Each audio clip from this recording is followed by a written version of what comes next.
Chovia forte naquela noite. O vento uivava pelas frestas da janela e a luz da lua mal conseguia atravessar as nuvens pesadas que cobriam o céu.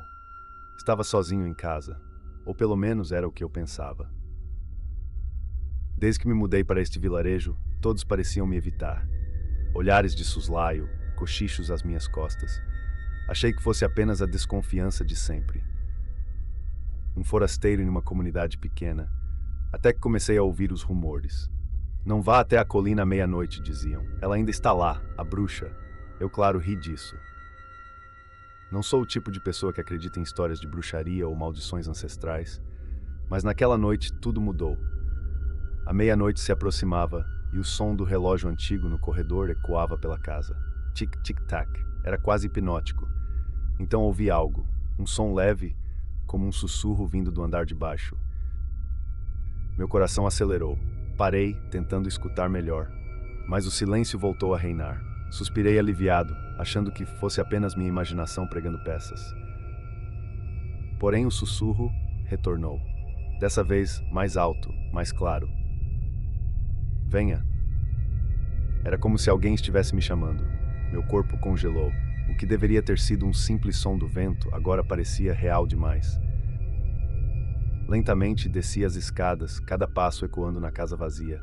A voz parecia me guiar para a porta dos fundos, a mesma que dava para a trilha que levava à colina. Isso é loucura, pensei. Mas meus pés pareciam agir por conta própria. Quando percebi, já estava do lado de fora, com a chuva caindo fria sobre minha pele. A trilha estava coberta de lama e folhas mortas. Cada passo parecia mais pesado, como se algo tentasse me puxar para baixo. Meus pulmões ardiam, o ar parecia cada vez mais difícil de respirar, mas eu continuei. E então eu a vi, no topo da colina. Uma figura encurvada, envolta em trapos negros, balançando-se ao ritmo do vento. O cheiro de incenso queimado e algo apodrecido invadiu minhas narinas. A bruxa, ela estava de costas para mim, mas eu sabia que ela estava esperando por mim. Com as mãos trêmulas tentei recuar, mas meus pés estavam presos ao chão, como se raízes invisíveis me segurassem. Você veio. A voz dela sibilou, fria e rouca. Ela se virou lentamente e o que vi me fez desejar nunca ter subido aquela colina. Seus olhos, negros como a noite, pareciam devorar minha alma. Um sorriso distorcido formou-se em seu rosto. Agora, você faz parte disso. Eu queria gritar, correr, mas tudo o que consegui fazer foi assistir enquanto ela erguia as mãos e começava a murmurar palavras em uma língua antiga, esquecida pelo tempo. A dor atravessou meu corpo como um fogo, queimando, corroendo cada fibra do meu ser. E então, tudo ficou escuro. Acordei no meu quarto, com o corpo suado e a respiração ofegante. Foi só um pesadelo, pensei, mas o cheiro de incenso queimado ainda estava no ar. E no espelho havia algo gravado na superfície, em uma escrita que eu nunca havia visto antes, uma maldição talvez. E aí eu percebi, ela não havia acabado, a bruxa estava comigo, para sempre.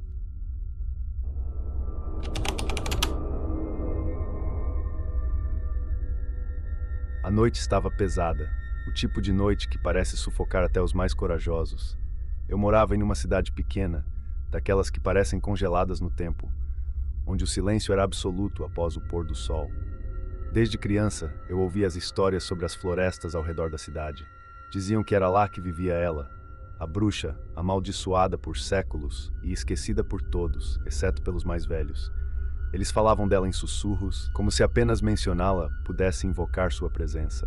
Mas como todo jovem, eu nunca dei ouvidos a essas histórias. Eram apenas lendas, contos para assustar crianças. Ou pelo menos era o que eu achava. Tudo começou numa noite semelhante a esta. A lua estava coberta por uma névoa densa e as estrelas pareciam ter desaparecido do céu. Eu estava com alguns amigos, bebendo e rindo perto da fogueira que fizemos na clareira da floresta. Foi ideia de Marcos. Ele sempre gostava de desafiar o desconhecido. Vamos até a casa dela, ele disse, com aquele sorriso provocador. Eu ri, achando que fosse mais uma de suas brincadeiras idiotas, mas ele estava sério. A casa da bruxa fica logo após a trilha. Vamos lá. Ou vocês têm medo? Contra o meu melhor julgamento, concordei. O álcool já tinha feito seu trabalho e a coragem tola me dominou. Começamos a andar, deixando a fogueira para trás. O ar ao redor ficou mais frio à medida que nos aproximávamos da parte mais densa da floresta. O silêncio era perturbador. Nem mesmo os insetos ousavam fazer som. Depois de alguns minutos, chegamos à trilha de pedra. O caminho parecia abandonado há décadas, talvez séculos. O mato crescia por entre as pedras e uma névoa baixa se arrastava pelo chão. Ao longe vislumbrei uma sombra, algo que parecia uma casa, mas diferente de qualquer outra que eu já tinha visto. As paredes eram tortas, como se a própria natureza estivesse tentando esmagá-la. As janelas estavam cobertas por uma espessa camada de poeira e teias de aranha. Mas o mais estranho era o cheiro, um fedor acre de algo queimado misturado com podridão. Marcos, sempre o mais ousado, foi o primeiro a se aproximar. "Vocês não vêm?" Ele perguntou, com a voz tremendo um pouco mais do que o normal. Algo dentro de mim gritava para voltar, para correr. Mas a curiosidade era mais forte. Quando todos entramos, o silêncio nos envolveu. A casa estava escura, exceto por um fraco brilho de velas que vinham do fundo de um corredor estreito. Ao me aproximar, ouvi um sussurro, suave, mas inconfundível.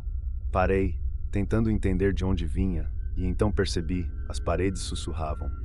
Nós nunca deveríamos ter vindo, eu pensei, mas antes que eu pudesse falar qualquer coisa, a porta atrás de nós bateu com um estrondo. Ficamos imóveis, congelados pelo terror.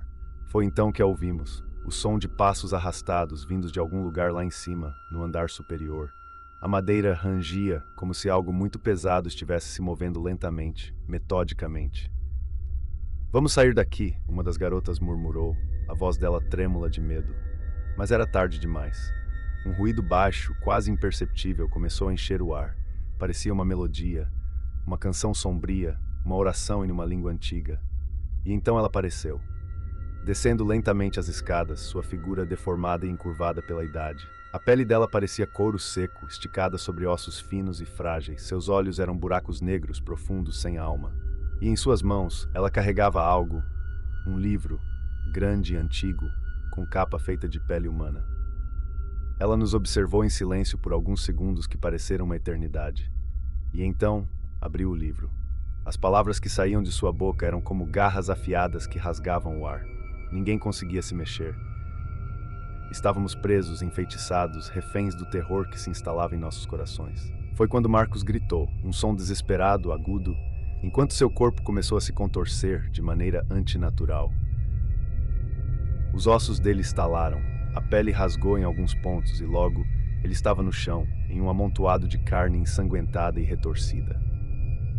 Nós corremos, desesperados, cegos pelo pavor. Mas a casa parecia não ter fim. Corredores se estendiam para além do que os olhos podiam ver, e portas que antes estavam ali agora desapareciam. O riso dela ecoava pelas paredes, um riso que não era humano. Um som que penetrava nossa mente. Senti algo tocar minha perna. Quando olhei para baixo, vi raízes saindo do chão, vivas, se enroscando em mim. Puxei com toda a força, mas era inútil. Elas eram mais fortes. O chão começou a se abrir e pude ver abaixo de mim uma cova esperando meu túmulo. Naquele momento percebi, ela não nos queria mortos. Não, isso seria muito simples. Ela nos queria para algo muito pior. A bruxa se alimentava de nossas almas. Nos transformaria em parte daquele lugar, em parte dela. Com um último esforço, consegui me soltar, saí correndo para a floresta. O vento parecia sussurrar o nome dela em meus ouvidos. Ela nunca te deixará ir. Eu corri até minhas pernas fraquejarem, até meus pulmões arderem. Quando finalmente cheguei em casa, tranquei todas as portas e janelas, mas não adiantava, ela já estava dentro de mim. Agora, todas as noites, eu a ouço, sussurrando, cantando sua melodia sombria. E a cada dia que passa, sinto que estou mais próximo de voltar para aquela casa. Mais próximo de me tornar parte da maldição. A bruxa nunca esquece, nunca perdoa, e em breve ela virá me buscar.